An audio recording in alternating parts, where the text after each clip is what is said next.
هذا القرآن يوحدنا لطريق الخير يوجهنا الله تعالى أنزله ورسول الله بسم اللہ الرحمن الرحیم۔ قسم دوم در گردانہائے محموز۔ دوسری قسم محموز کے گردانوں کے بیان میں۔ یہ فصل اول کی دوسری قسم ہے، اور مصنف رحمۃ اللہ علیہ نے بتایا تھا کہ فصل اول دو قسم پر مشتمل ہے۔ قسم اول میں مصنف نے محموز کی قواعد کو بیان کیا تھا، اب یہاں قسم دوم میں محموز کی گردانیں ذکر فرمائیں گے۔ یہاں محموز کے صرف 4 باب ذکر کیے گئے ہیں، 2 باب ثلاثی مجرد کے اور 2 ثلاثی مزید فی کے، کیونکہ مصنف کا مقصود محموز کے قواعد کا اجرا ہے اور اس کا طریقہ سمجھانا ہے۔ تمام ابواب کا احاطہ مقصود نہیں ہے، اس لیے یہاں پر مصنف نے صرف 4 باب ذکر فرمایا ہے۔ ان 4 ابواب میں سے پہلا باب اخذ یاخذ ہے۔ یہ محموز الفا ہے کیونکہ فا کلمہ میں حمزہ ہے، اور یہ نصر عنصرو سے ہے، اور اس کا مادہ ہے اخذ۔ محموز فا از باب نصر، یعنی باب نصر عنصرو سے محموز فا الاخذ، الاخذ مصدر ہے اور اس کی بناتے ہیں گرفتن، پکڑنا۔ اس کے مصنف نے یہاں گردانہ ذکر کیا۔ اخذ یاخذ اخذا فهو آخذ واخذ یؤخذ اخذا فهو مأخوذ، الامر منه خذ والنهي عنه لا تأخذ، الظرف منه مأخذ والآلة منه ميخذ ميخذة ميخاذ، وتثنيتهما مأخذان وميخذان، والجمع منهما مآخذ ومآخيذ، أفعل التفضيل منه آخذ والمؤنث منه أخذ، وتثنيتهما آخذان وأخذيان، والجمع منهما آخذون وأواخذ وأخذ وأخذيات۔ اب یہاں مصنف رحمۃ اللہ علیہ نے جو یہ صرف ثقیل ذکر فرمایا ہے، اس کے سیغوں میں قواعد کا اجرا کیا جائے گا۔ مصنف رحمۃ اللہ علیہ نے یہاں اس کو نہیں چھیڑا ہے، لیکن آپ اگر غور کریں گے تو بہت سارے صیغوں میں جو محموز کے قواعد ذکر کیے گئے ہیں وہ جاری ہوں گے۔ اچھا، فعل ماضی معروف اور ماضی مجہول کے تمام صیغوں میں، اسی طرح اسم فاعل کے صیغوں میں محموز کا کوئی قاعدہ جاری نہیں ہوتا ہے۔ اسی طرح واحد متکلم کے علاوہ مضارع معروف اور مضارع مجہول کے باقی تمام صیغوں میں رأسن بؤسن والا قاعدہ جاری ہوتا ہے، کیونکہ یہاں حمزہ منفردہ ساکن اور اس کا ماقبل متحرک ہے، اور حرکت مضارع معروف میں فتح ہے، تو حمزہ الف سے بدل جائے گا۔ جیسے یأخذ ہے تو یہاں پر حمزہ منفردہ ساکنہ ہے اور اس کا ماقبل یا ہے جو متحرک ہے، اور حرکت مضارع معروف میں فتح ہے، تو اس حمزے کو الف سے بدل دیں گے تو یأخذ سے یاخذ ہو جائے گا، یأخذانی سے یاخذانی ہو جائے گا۔ اور مضارع مجہول میں وما قبل والی حرکت ضمہ ہے تو حمزہ واو سے بدل جائے گا، جیسے یوخذو یوخذانی۔ اب اس میں جب تعلیل ہوگا تو ہو جائے گا یوخذو یوخذانی۔ اسی طرح اس میں مفعول، اس میں ظرف، اس میں آلہ، ان سب میں راسن اور بوسن زیبن والا قاعدہ جاری ہوگا۔ آگے مصنف فرماتے ہیں کہ امر ای باب کہ خذ آمدہ برخلاف قیاس است۔ اس باب کا جو امر کا صیغہ ہے وہ ہے خذ، الامر من خذ۔ کہہ رہے ہیں کہ یہ خلاف قیاس ہے۔ قیاس کا تقاضا کیا تھا؟ قیاس مقتضا آبود کہ اوخذ می آمد۔ قیاس اس بات کا مقتضی ہے کہ امر کا صیغہ اوخذ ہو۔ اب تعلیل بتا رہے ہیں، کہہ رہے ہیں کہ با بدلے حمزہ دوم بواو بقاعدہ اومینا۔ اس میں جو کہہ رہے ہیں کہ دوسرے حمزے کو واو سے بدلنے کے ساتھ اومینا والا قاعدہ کے ذریعے مصنف فرماتے ہیں کہ قیاس کا تقاضا یہ ہے کہ اس باب سے امر کا صیغہ اوخذ آئے، اور اس کی وجہ یہ ہے کہ یہ تاخذ و مضارع معروف سے بنا ہے۔ اب جب اس سے فعل امر بنائیں گے تو علامت مضارع کو حذف کریں گے، شروع میں حمزہ وصلی مضموم لائیں گے اور آخر میں وقف کرنے کی وجہ سے حرکت حذف ہو جائے گی، تو بن جائے گا تاخذ سے اخذ۔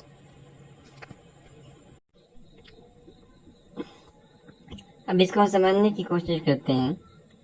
مصنف فرماتے ہیں کہ اس باب کا امر حاضر معروف یہ خلاف قیاس ہے، اور خلاف قیاس یوں ہے کہ جو یہ خذ ہے فعل امر، یہ بنا ہے تأخذ مضارع معروف سے۔ تو جب ہم اس سے فعل امر بنائیں گے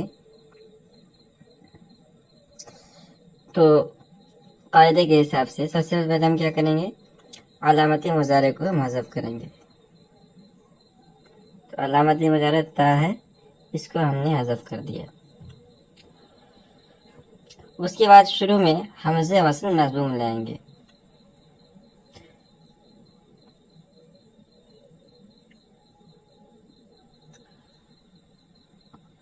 اور اس کے بعد آخر میں وقف کی وجہ سے یہ حرکت ساکت ہو جائے گی،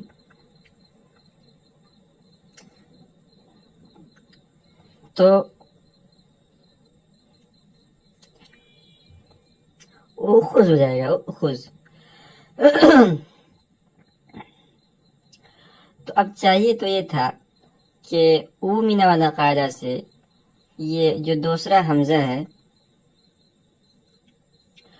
اس کو واو سے بدل لیا جاتا، تو امر بن جاتا اوخذ۔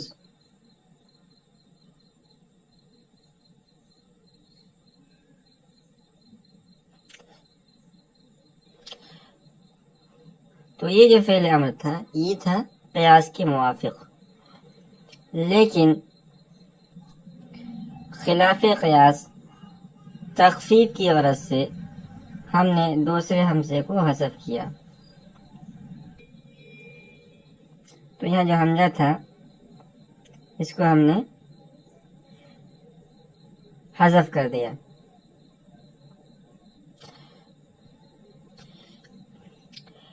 اس لیے کہ حذف میں ابدال کے مقابلے میں زیادہ تخفیف ہے۔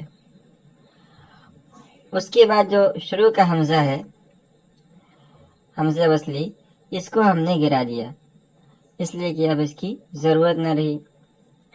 اس لیے کہ اس کو جو لایا گیا تھا حمزہ وصل کو اس لیے لایا گیا تھا ابتدا بالساکین، یہ محال ہے، وہ اس سے بچنے کے لیے لایا گیا تھا، اور اب ساکین ہی باقی نہیں رہا تو اس حمزے کو بھی ہم نے حذف کر دیا، تو بن جائے گا فعلی کا مصنف نے بیان فرمایا کہ قیاس مقتضا آبود یہ اوخذ می آمد۔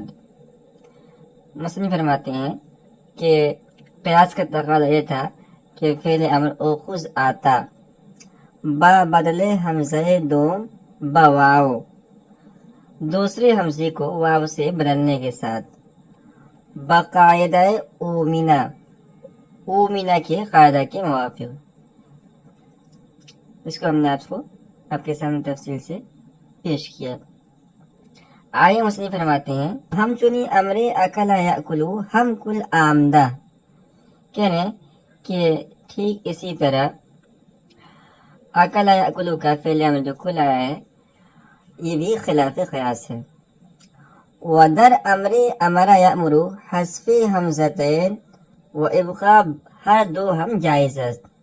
کہہ رہے ہیں کہ امرا یامرو کے فعل امر میں دونوں حمزے کا حذف کرنا بھی جائز ہے اور ابقاء بھی جائز ہے.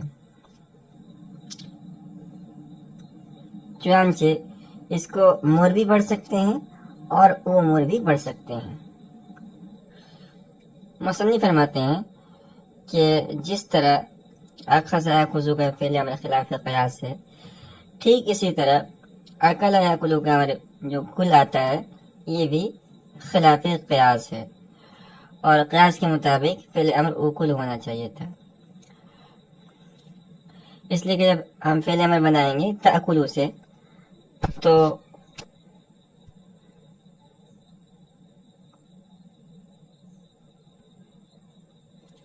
قاعدے کے مطابق سب سے پہلے ہم علامت مضارع کو حذف کریں گے اور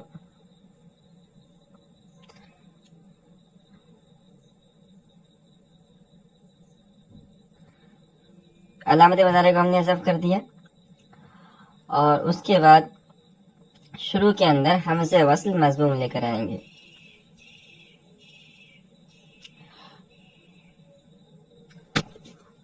اور آخر کے اندر ہم کیا کریں گے؟ وقف کریں گے. تو یہ بن جائے گا کل. اب جو اومین والا قاعدہ مذکور ہوا اس کے مطابق ہم دوسرے حمزے کو واو سے بدل لیں گے.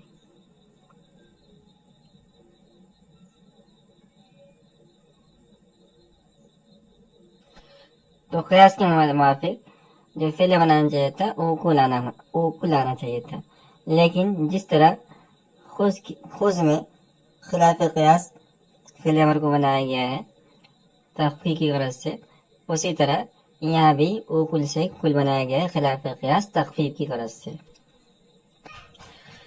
اسی طرح مصنف فرماتے ہیں کہ امرا یامرو کا جو فعل امر ہے وہ بھی قانون کے مطابق امور ہونا چاہیے تھا، اور اس کی وجہ یہ ہے کہ جب ہم فعل امر بنائیں گے تأمرو سے تو اس کا فعل امر آئے گا امور، لیکن خلاف قیاس اس کا جو فعل امر مستعمل ہوتا ہے خذ کی طرح مر مستعمل ہوتا ہے. البتہ خذ، کل اور مر تینوں میں فرق یہ ہے کہ خذ اور کل میں تو دونوں حمزے ہمیشہ حذف ہوتے ہیں، ان کو باقی رکھنا جائز نہیں ہے، لیکن مر میں جس طرح دونوں حمزوں کو حذف کر کے مر پڑھنا جائز ہے، تو اسی طرح دونوں حمزوں کو برقرار رکھ کر اور پھر دوسرے حمزے کو باقاعدہ او میں سے واو سے تبدیل کر کے او مر بھی پڑھنا جائز ہے. البتہ اس میں تھوڑی تفصیل یہ ہے کہ اگر ابتدائی کلام میں واقع ہو تو اس صورت میں حذف زیادہ فصیح ہے، جیسے کہ حدیث میں آیا ہے مرو سریانکم بالصلاۃ، اور اگر درمیانی کلام میں واقع ہو تو اس صورت میں حمزے کو برقرار رکھنا یہ زیادہ فصیح ہے، چنانچہ قرآن کریم کے اندر ہے وَأْمُرْ أَهْلَكَ بِالصَّلَاةِ. آگے مصنف فرماتے ہیں کہ در سیغ مضارع معلوم ای باب غیر واحد متکلم قاعدہ راسن جاری است. فرماتے ہیں کہ اس باب کے مضارع معروف کے صیغے میں سوائے واحد متکلم کے صیغے کے اس میں راسن کا قاعدہ جاری ہوگا. در مفعول و ظرف ہم، اس میں مفعول اور اس میں ظرف میں بھی یہی قاعدہ جاری ہے. ودر اعلی قاعدہ بیرون، اور اسم اعلیٰ میں بیرون کا قاعدہ یعنی قاعدہ نمبر 1 جاری ہوگا۔ ودر مضارع مجہول غیر واحد متکلم قاعدہ بوسن، کہہ رہے ہیں کہ اور واحد متکلم کے علاوہ مضارع مجہول کے باقی صیغوں میں بوسن کا قاعدہ جاری ہے، یعنی وہی قاعدہ نمبر 1۔ ودر واحد متکلم مضارع معروف وافعال التفضیل قاعدہ آمنہ، اور مضارع معروف کے واحد متکلم کے صیغے اور اس میں تفضیل میں آمنہ والا قاعدہ جاری ہے۔ ودر جمع قاعدہ اوادم، اور اس میں تفضیل کی جمع مکسر میں اوادم کا قاعدہ جاری ہے۔ ودر واحد متکلم مضارع مجہول قاعدہ اومینہ، اور مضارع مجہول کے واحد متکلم کے صیغے میں اومینہ کا قاعدہ جاری ہے۔ تعلیلات ہمہ فہمید بر زبان باید آورد، آخر مصنف فرماتے ہیں کہ تمام تعلیلات سمجھ کر ان کو زبان پر لانا چاہیے، یعنی پوری گردانیں اور تعلیلات کر لینی چاہیے اور اچھی طرح سمجھ کر ان کو زبان زد کر لینی چاہیے۔